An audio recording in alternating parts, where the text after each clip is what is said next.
One Take Wine, we're back. Another beautiful April day, drinking wine. Wine as usual. I've had,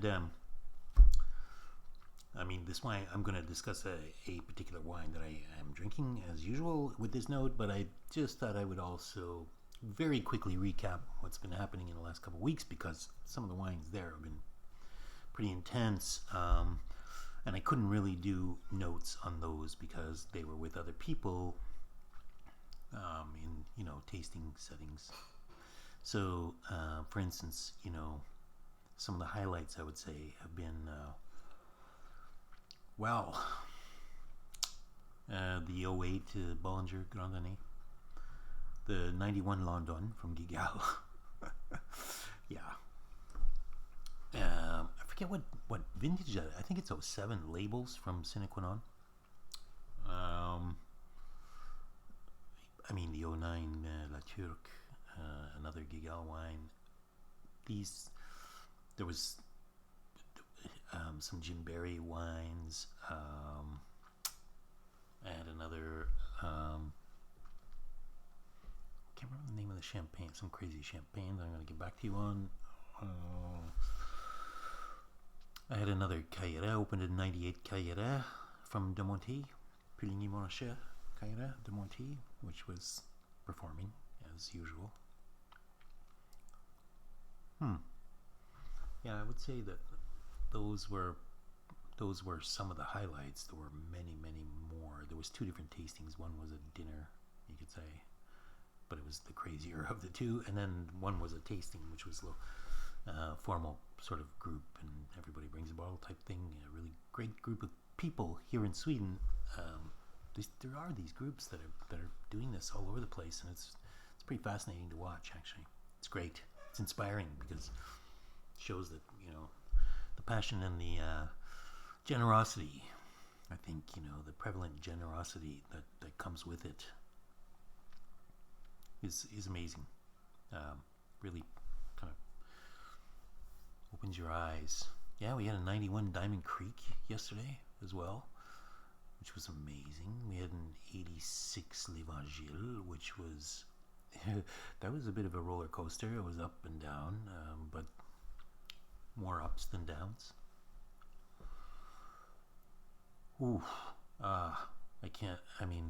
So many great, some American sort of Chardonnay blend from Washington State. Can't remember the name of it right now. Exactly, I've got the notes somewhere. So obviously I did not prepare before I did this. In any case, the last little while has been hectic and fun and delicious and eye-opening, actually. So, what do we got today? Today they just released again. It's a Friday here in Sweden, so Friday the 14th. Close, doesn't count. And it's this. It's a Côte Rotie 2019 from a producer I know nothing about, Xavier Gérard. I tried to find out a little bit, but I didn't. I'll be honest. I didn't do my prep here. I haven't made a lot of effort. But what I wanted to do was, because I knew they were releasing them, and I didn't have time to kind of check into it or whatever, and I was swinging by the store, the grocery store, beside the wine store.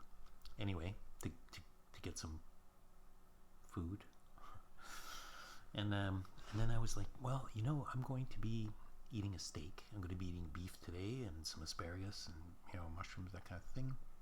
And they released a Côte Rotie, this one. So I'm going to try this Côte Rotie. I know 2019 is not the most celebrated vintage, but what's the difference? Good producers, bad vintage, it doesn't matter. Still worth trying. What do we got in the glass?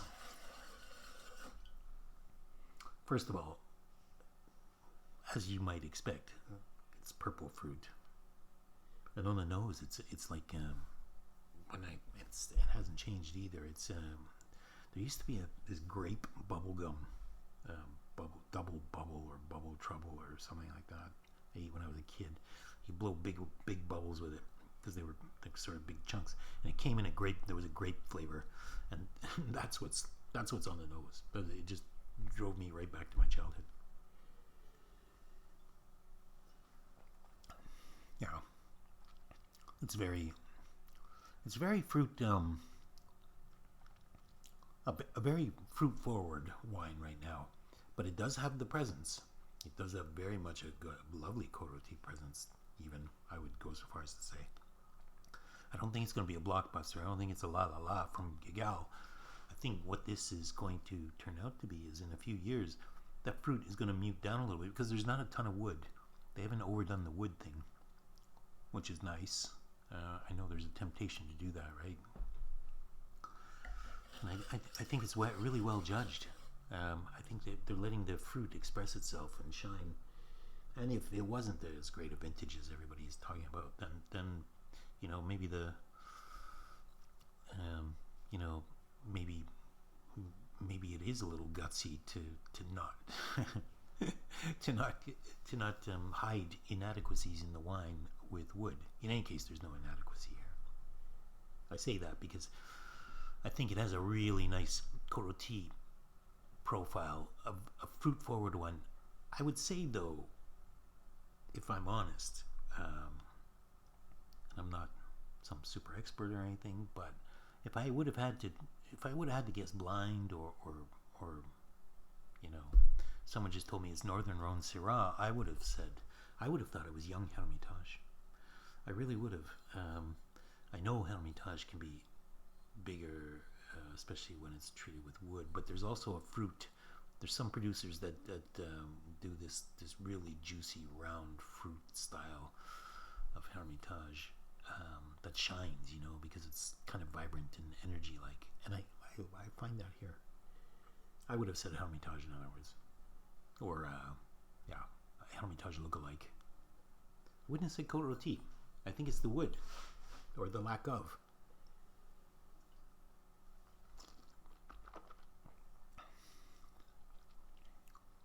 It's already well balanced. It's already drinking really nicely. Has some pepper notes.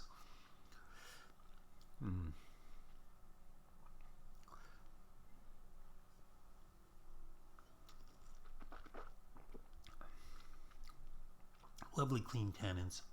There is a bitterness, but it's one that's tamed by the sweetness of the fruit. It's attractive, it's just refreshing. It's not really it's not off-putting in any way. It's only because I thought about it, when I'm really putting my mind to it. Kind of tobacco-y, leafy, maybe bitterness. I could see some people mistaking it blind for a Bordeaux. I could, even if I said more Hermitage than Bordeaux. I could see it.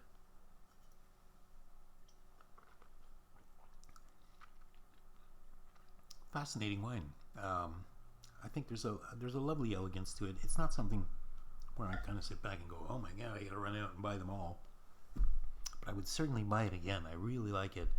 I would love to taste it with a couple of years of age when it gets settled down, because it still has the rawness of its youth right now. But it's not off-putting in any way. It's not an off-putting rawness. So don't take it. I mean, I'm probably making it sound worse than it is. It's really great. I don't have much more to say about this. Xavier Gérard, 2019, Côte Rotie. I think they make a La London as well, and if I saw that one, I would love to try it.